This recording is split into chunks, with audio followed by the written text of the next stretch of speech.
Hold on, before I reveal all of my spoilers with how I passed my PMP exam, let's rewind and start from the very beginning.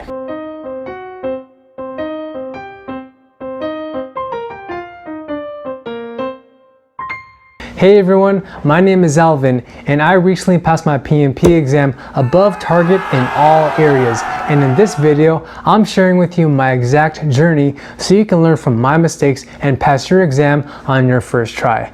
This has been a huge journey for me ever since I passed my PMP exam last year, and I'm so excited to finally share this huge milestone with you. If you're looking to pass your PMP exam and become certified in project management, consider subscribing to my channel and smashing that like button so you don't miss out on any of my future upcoming videos. If you have any questions about the PMP certification, leave me a comment, and I'll also be sharing links and references that I've used down in the description down below. Make sure to stick until the end of the video to sign up for my free 5-day Master Your PMP Exam Bootcamp course. If you want to learn from someone who's recently passed the PMP exam on his first try, then this is something you definitely do not want to miss.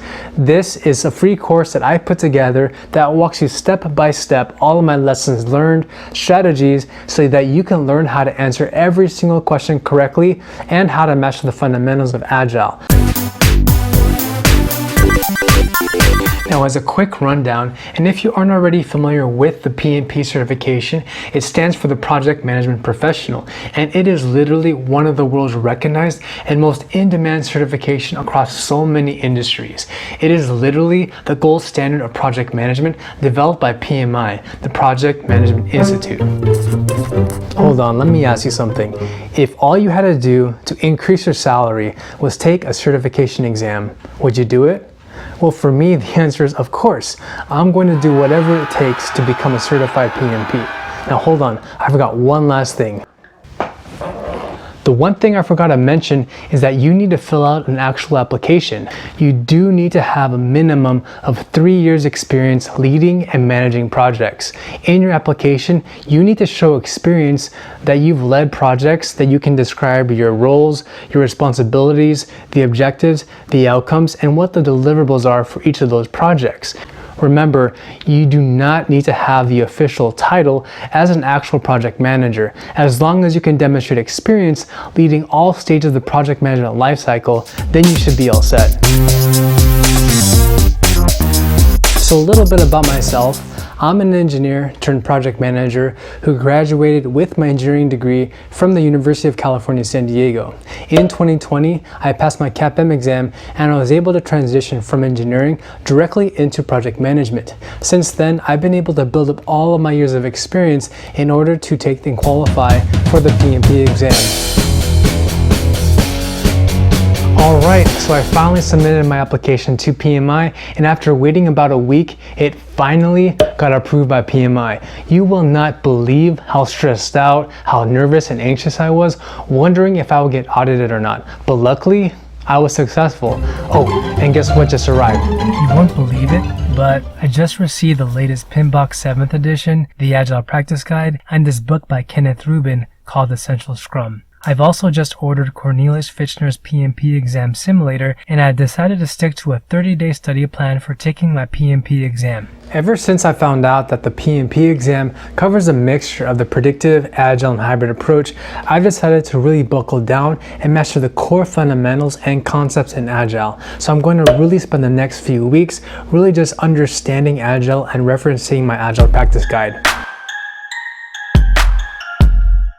Tip number 1, read through the entire exam content outline and familiarize yourself with everything that's listed inside. The PMP exam is structured based off of 3 domains, 42% on people, 50% on process, and only 8% on the business environment. As noted in PMI's exam content outline, half of your exam is intended to test a predictive approach, and the other half on the agile and hybrid approach. So understand what exactly you'll be tested on and what the layout of your exam will be. Keep in mind that the PMP exam is meant to test the best practices of project management, with questions based on your practical experience leading and directing projects. I encourage you to read pages 4 to 10 of the exam content outline and to familiarize yourself with each of these tasks and the work associated with each. Again, print this out and read it cover to cover. Since the PMP exam covers a much stronger emphasis on Agile and hybrid, make sure you understand how this applies in situational based questions for the predictive and the Agile approaches. Week 1 is officially over, and I now have 5 more weeks left in my exam study plan. I've spent the past few days brushing up on the basics of the predictive and the Agile approach using Joseph Phillips' PMP Exam Prep course from Udemy. A big concern that I do have is that I don't have a ton of experience leading Agile projects, and so I'm viewing this as an opportunity to broaden my experience and my skill set so that I can become a much more well-versed project manager and become a certified project management professional. Tip number 2, familiarize yourself with the timing and the layout of your exam. You need to develop a game plan for how you're going to pace yourself and answer the questions on the day of your exam. Take it from my own personal experience, but you do not want to be blindsided and realize that you only have 30 minutes left to answer 60 questions. As PMI lists on the website, your exam consists of 180 questions, and you're given 230 minutes, which is roughly 4 hours to complete the entire exam, but you're given 2 10-minute breaks after each batch of 60 questions. So what this means is that after you complete your first 60 questions, you're given a 10-minute break. And after you complete the next set of 60 questions, you'll also be given another 10-minute break. But keep in mind that once you complete each set of 60 questions, you are not allowed to go back and review that set of questions. So here's the trick in my own personal words of advice. Do not focus too much of your time on the first 60 questions. You need to maintain a pace of about 1 minute per question. So that way you have enough time to answer all questions, and then you can go back and review your first set of 60 questions, take a 10-minute break, and then repeat this for the remaining batches. In other words, view each batch of 60 questions kind of like a sprint. Alright, so it's 3 weeks into my studying journey, and studying has been going really well. It can feel like there's so much information to learn and understand, but I know that if I stick to my study plan, I can do this. Tip number 3, focus on mastering the fundamental concepts in Agile. There are only 3 references that I recommend that you read cover to cover, and they are the Agile Practice Guide, the Scrum Guide, as well as the Agile Manifesto.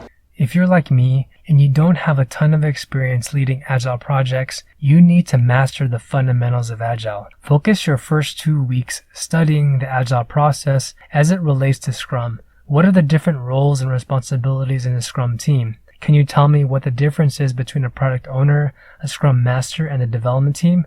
Can you tell me what the difference is between the product backlog and the sprint backlog, and what the different events in the Scrum process are? The Agile Practice Guide will be a completely invaluable resource to you, and I recommend that you supplement this by reading the Agile Manifesto and the Scrum Guide to dive deeper into the various Agile and Scrum concepts. So if you're like me and you're a complete beginner in Agile, Essential Scrum is a great reference book to have handy if this is your first time learning Agile, as it walks you step by step through the Scrum ceremonies, the artifacts, and the overall process.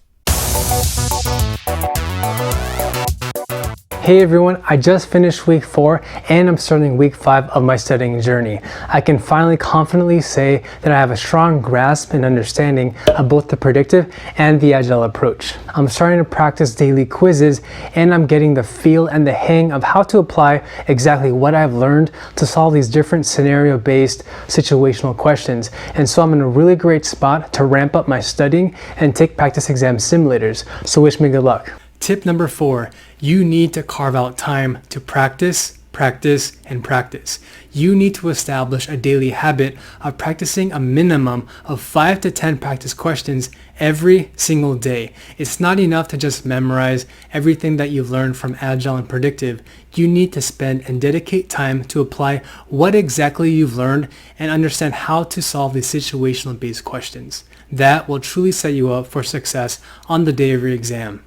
Remember, the exam is testing your ability to think logically and critically, not to recite the definitions of processes or key vocabulary. When you see questions that ask you, what should you do, or what should you do next, put yourself into that scenario and think to yourself, if I was the project manager in this situation, and if I was following all best practices as an ideal project manager, how would I respond in order to keep the project moving forward? This is an approach that I've used to answer so many questions on the exam, and it helps even more when you practice this mindset when you solve practice questions. It's officially week 6, and I just got back from having Korean food for lunch. I'm a huge proponent of taking breaks and using that time to really re-energize and refocus your mind. So as an update from me, I'm scheduled to take my PMP exam for later this week. I just took my last exam simulator and I scored about 86%. And you won't believe it, but my scores literally increased from 75%-ish all the way up to 86%. And so I feel very confident going into this exam. So wish me good luck and let's do this. Time has flown by so quickly, and today is officially the day of my PMP exam. I feel so incredibly nervous and anxious, but I know that I've done everything that I possibly could to get ready for this exam. So wish me good luck.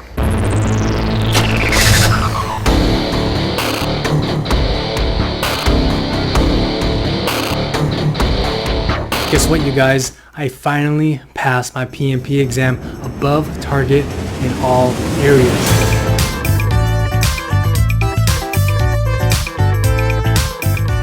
If I can do it, then I know that you guys can do it too. I hope my journey inspires you to reach the next level in your career and to become certified in project management. By using all of these strategies, I was able to pass my PMP exam above target in all domains. So if you're just watching this, I hope that I inspire and motivate you, because if I can do it, then I know that you can do it too. Passing your PMP certification is going to be such a huge milestone for you, and it will open up so many opportunities in your career and help you achieve the career and salary that you've always wanted. You will officially be a certified project management professional, and that is completely worth it. Set yourself up for success, because I know you can do it. And also, don't forget to sign up for my free 5-day Master Your PMP Exam Bootcamp course by signing up using the link at alvinthepm.com/bootcamp, which walks you step by step through the exact strategies and lessons learned that I made so you can pass your PMP exam on your first try. I'm confident you're going to gain so much value out of it, and I can't wait to see you there. If this is the first video of mine that you're watching, make sure you subscribe to my channel so you don't miss out on any of my future upcoming videos. If you did find this video helpful, make sure you smash that like button and share this video with a friend if you know of anyone else also looking to pass their PMP exam and become certified in project management. Help me reach other people so we can build an entire community of project managers. Until next time, it's Alvin helping you become certified in project management, and I'll see you in next week's video.